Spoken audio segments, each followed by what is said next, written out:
And when you go through Rome, you will see things that with initials on them.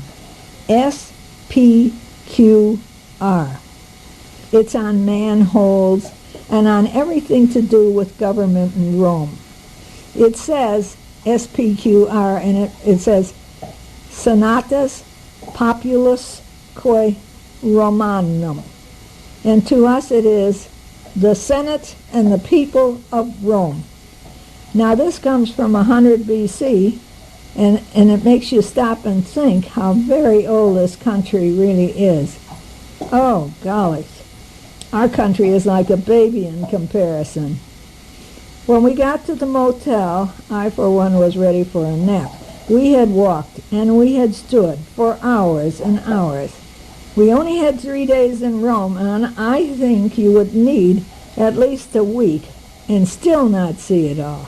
You would really, I think you'd really need to read Fodor's book, F-O-D-O-R-S, Fodor's book, and map out every day. We'll see this, and this today, and then we'll go over here and see that, and then, and because you can't do it all. 3 days is not enough time. While we were there, Sally and Levi said they were going to go to the catacombs. Well, I went there 20 years ago, and I am sure nothing has been changed. Everybody's still there. Maybe a few more, and only more dusty. They had 6 people in a group, and the nun was a guide for them. And when they came back, I said, how was that? Well, it was really nice. It's very interesting. If you've never been there, it's well worth a trip. Well, I never got a nap. Disaster struck. We saw it on the TV, the terrorist attacks on USA, and we saw the 2 planes crashing into the World Trade Center, and one plane crashed into the Pentagon, and we saw one plane crashed in Pennsylvania. Well, they said 50,000 people at work, but I think afterwards, and they said, no, it was only 20,000. But whatever, for goodness sakes. Oh, my. We all pray that the president and his helpers will get us through the days to come. We're still going to be here in Italy, but we will be sad. Of our group, no one has lost anyone in the disaster. Now, one couple left the first day as their son died, but not in the disaster.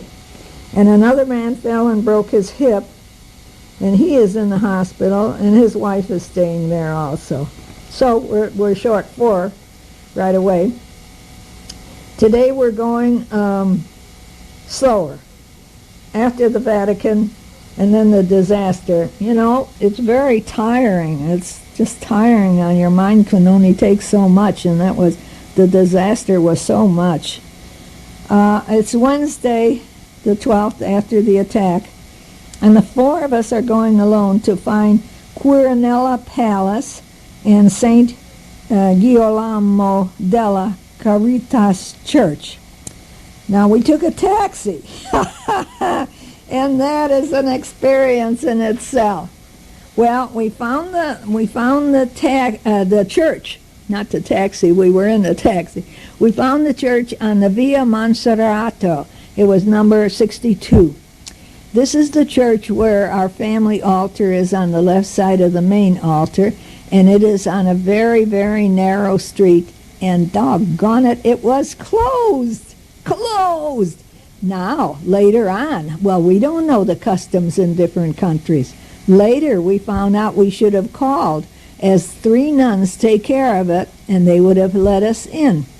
What a big disappointment. Oh, I could have chewed nails.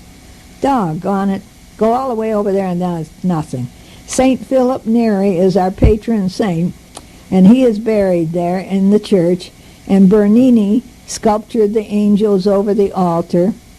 So then after that big disappointment, I says, well, let's forget that. We'll go to Quirinelli Palace, where the president of Italy lives, and where my great-grandfather used to work, the mace bearer.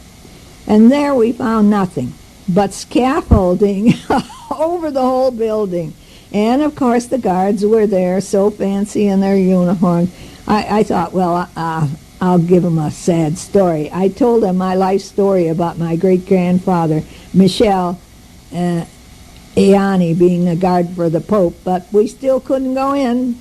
What can I say? It just wasn't my day.